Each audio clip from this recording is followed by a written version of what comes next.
Hello friends, ഇതാണ് പസലൈ കീരൈ എന്ന് പറയും. ഇവിടെ കുഴമ്പ് കീര എന്നും പറയും. അതായത് ഒഴിച്ചൂട്ടാൻ വയ്ക്കാനായിട്ട് നമുക്കത് ഉപയോഗപ്പെടുത്താം. അതാണ് പസലൈ കീരൈ അല്ലെങ്കിൽ കുഴമ്പ് കീര. നല്ല ഗുണമുള്ളതാണ്. ഇതെങ്ങനെയാണ് പുളിങ്കറി ഉണ്ടാക്കുന്നതെന്ന് കാണാം. ഫ്രണ്ട്സ്, നമുക്കിനി കണ്ടോ, ഇതിൻ്റെ ഈ ഇതൊന്നും വേണ്ട. മൊട്ട് ഇതൊക്കെ നുള്ളി കളയാം.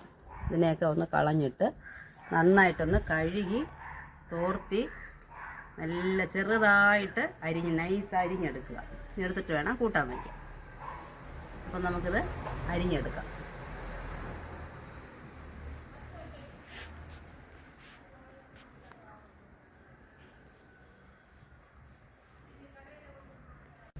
ഫ്രണ്ട്സ്, നമുക്ക് ഇതാ ഈ കീര കുനുകുനായിട്ട് ചെറുതായിട്ട് അരിഞ്ഞിട്ടുണ്ട്. നമുക്കത് മൺചട്ടിയിലാണ് വയ്ക്കുന്നത്. മൺചട്ടിയിൽ വയ്ക്കുമ്പോൾ നല്ല ടേസ്റ്റാണ്.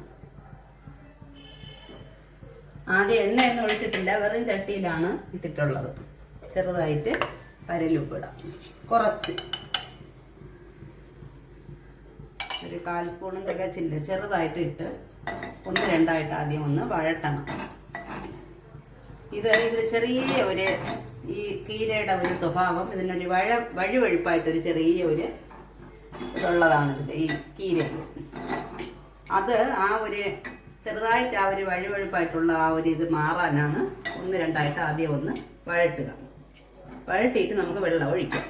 ആ സമയം അതായത് കുറച്ച് തേങ്ങ, ഒരു പിടി തേങ്ങയിൽ ചെറുതായിട്ടൊരു 1/4 സ്പൂൺ വറ്റൽ മുളക് പൊടിയുണ്ട്, ഒരു നുള്ള് ജീരകം. 3 ഇൻഗ്രീഡിയൻസേ ഉള്ളൂ.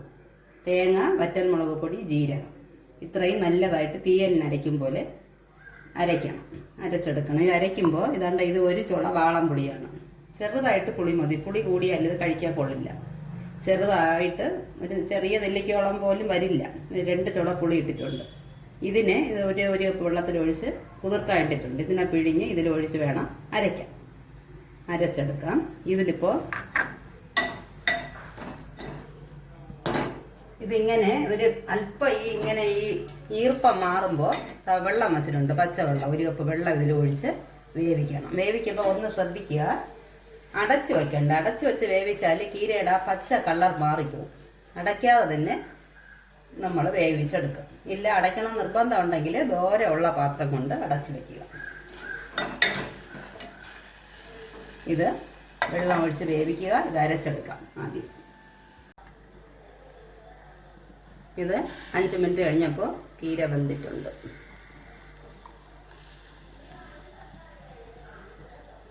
ബാക്കി കുറച്ച് പുളിവെള്ളം ബാക്കി ഇരിപ്പുണ്ട്. അതിനെയും കൂടെ ഒന്ന് കഴുകി നമുക്ക് ഒഴിക്കാം.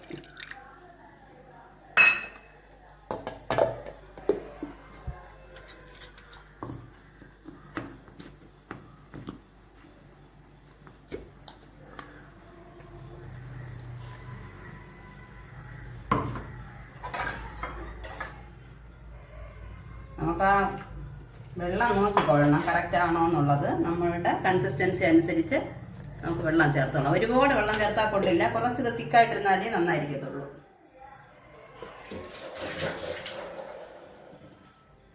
എന്നിട്ട് ഇത് ഉലുവ വറുത്ത് പൊടിച്ചതാണ്. ഈ ഉലുവ വറുത്ത് പൊടിച്ചത് കൈവശം ഇല്ല എന്നുണ്ടെങ്കിൽ കടു വറുക്കുമ്പോൾ ലൈറ്റായിട്ട് ഒരു 1-2 മണി ഉലുവ കൂടെ ഇട്ട് കടു വറുത്താൽ മതി. ഒരു മണം കാണും.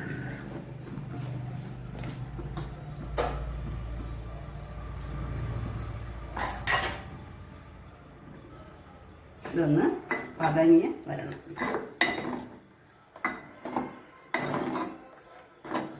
തിളച്ച് തുടങ്ങുമ്പോൾ ഉപ്പ് പുളി എല്ലാം നോക്കിക്കൊള്ളണം. ഞാൻ നോക്കി എല്ലാം കറക്റ്റാണ്. എന്നിട്ട് ഇവിടെ വെളിച്ചെണ്ണ ചൂടാകുന്നുണ്ട് കടു വറുക്കാനായിട്ട്. വെളിച്ചെണ്ണ നന്നായിട്ട് ചൂടാകുമ്പോൾ കടുകിടാം.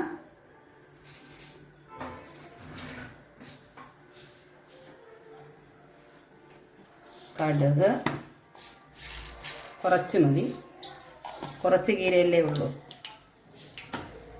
കടുക്, വറ്റൽ മുളക്, അത് പൊട്ടി കഴിയുമ്പോൾ ചെറിയ ഉള്ളി, ഒരു ഉള്ളിയെ വട്ടം വെട്ടി അരിഞ്ഞതാണ്.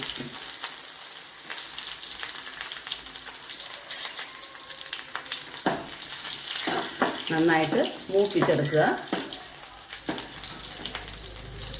ഇവിടെ ഇതാ കണ്ടോ, ഇത് തിളച്ച് തുടങ്ങുമ്പോൾ നമുക്ക് നന്നായിട്ട് വെട്ടി തിളയ്ക്കണമെന്നില്ല. അപ്പോഴത്തേക്ക് ഇതിനെ നമുക്ക് ഓഫ് ചെയ്യാം. ചെയ്തിട്ട് ഇത് കടുക് മൂപ്പിച്ച്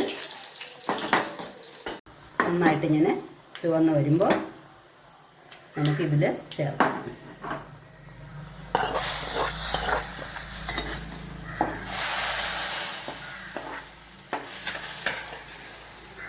നല്ല മണമുണ്ട്.